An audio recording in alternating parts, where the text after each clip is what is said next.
Bonjour, donc moi je suis Aude, je suis la fondatrice de l'Hôpital.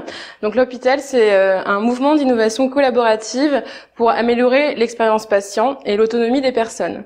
Donc nous on est parti du principe que n'importe qui, d'une part, est capable d'innover, n'importe qui peut avoir de bonnes idées, quelles que soient ses compétences ou son domaine d'expertise initial, et en plus tout le monde est vraiment concerné par les problématiques des patients, puisque nous sommes tous d'une certaine manière des patients. On va forcément avoir été hospitalisé, ou on va l'être plus tard, ou nos proches vont l'être, on est tous concernés par le sujet.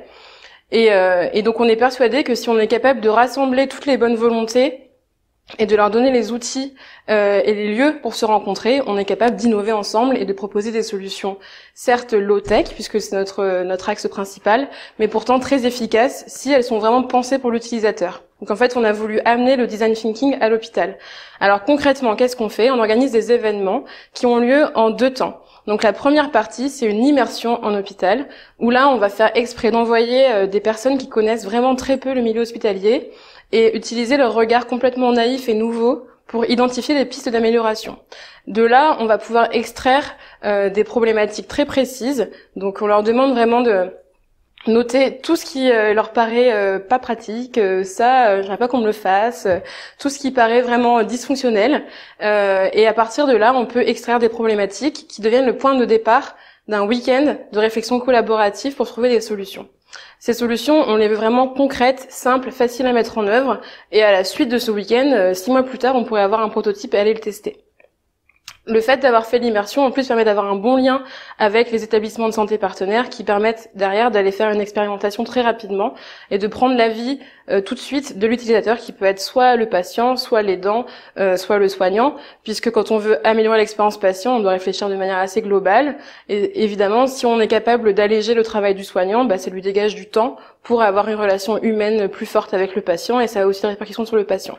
Donc nous, on pense que l'amélioration de l'expérience patient, c'est vraiment un levier de transformation de l'hôpital et que l'hôpital de demain prendra vraiment plus en compte cette expérience patient qui va donc concerner tout ce qui est en dehors du traitement, c'est-à-dire aussi l'angoisse du patient, est-ce qu'il s'ennuie, est-ce qu'il est entouré, est-ce qu'il est informé, est-ce qu'il se sent bien, est-ce que c'est confortable, toutes ces questions qui peuvent paraître très secondaires et qui du coup sont pas forcément faciles à exprimer si on pose la question directement à un patient. Qu'est-ce qui va pas? Il va dire je suis malade. Mais quand on prend une personne extérieure et qu'on la met dans l'environnement, elle remarque tout quoi. Donc voilà, avec ce regard extérieur, on a accès à pas mal de choses. Donc nous aujourd'hui, on a organisé 2 événements déjà qui ont rassemblé jusqu'à 250 personnes environ en tout.